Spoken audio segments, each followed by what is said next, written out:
Everyone, I'm Kyle, and this is Jack with Rogan Camp Racing. We're here with Dennis Kirk today, working on their Sled Check giveaway sled.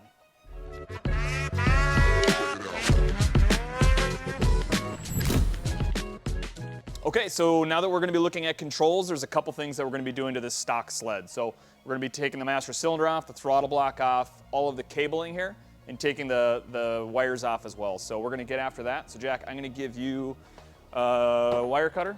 You start clipping every zip tie you can find, and I will grab a couple of tools here. Thank you very much. So I'm gonna grab a pick to get that throttle. Just pull that off. Yeah, so we're just taking the stock grips off, and a little trick is if you put some air in here, it'll blow through the whole bar. Jack's gonna plug the other side, and it's gonna blow up this whole grip and make it a lot easier to remove. So it just pops right off. All right, so this is kind of a monster of a master cylinder, but it's doing a lot of things for the sled, so we want to be nice to it and reuse it, more importantly. There we go. We'll see some pretty good similarities between this bar and the new bars, but what we won't see is the stock bars go up a lot like that. So we're going to keep it a lot flatter with a little bit of pullback. That'll be a lot more comfortable for trail riding. So now we're just unplugging the stock heated handlebars. Put them in these pouches to avoid abrasion, and also to make it harder to get to, I think. So we're gonna start putting everything back together now.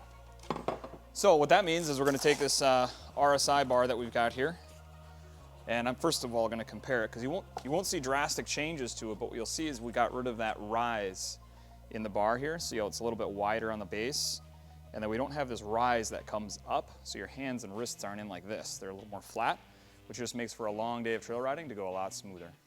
Okay, which way's lefty loosey, righty tighty now? Upside down always messes with you. Well, because it's the steering. Oh! This is our stock riser, and this is one that we're gonna be using. They're from Powerman, and they're a ½ inch taller to help us with our flatter bars. Yeah, a little bit. Right is right. Okay, so you're gonna plop these on, and we're gonna put them on loose. All right, so right now we're gonna be leaving everything loose, so that we can get the ergonomics set just right for the rider and find our nice neutral riding position. So right now it looks goofy. We're gonna get it all set up so it feels natural. So like sometimes people try to go straight with it, like that's mountain bike style where you're straight back with a steering post, but we're gonna stand it up. Not forward though.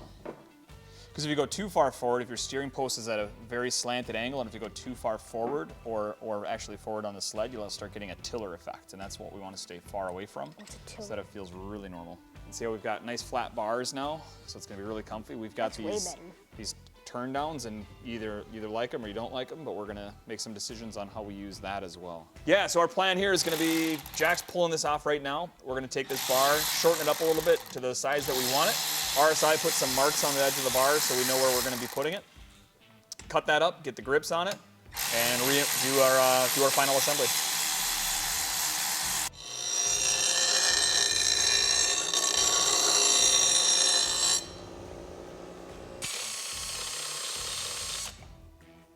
Okay, now we'll try to get it nice and centered so you can see how they've got that centering mark.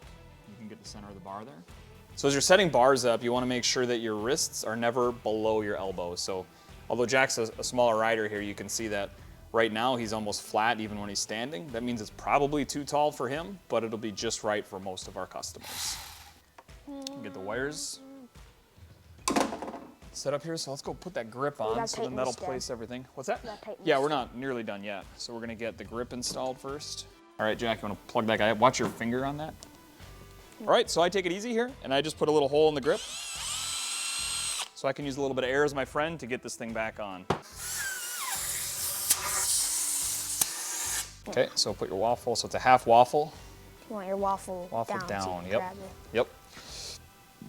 All right, so that's pretty much it. We've got our bars on, our risers. We've got our grips installed as well. We've got a few odds and ends to finish buttoning up. Tune in next time, and you can see what we're up to next.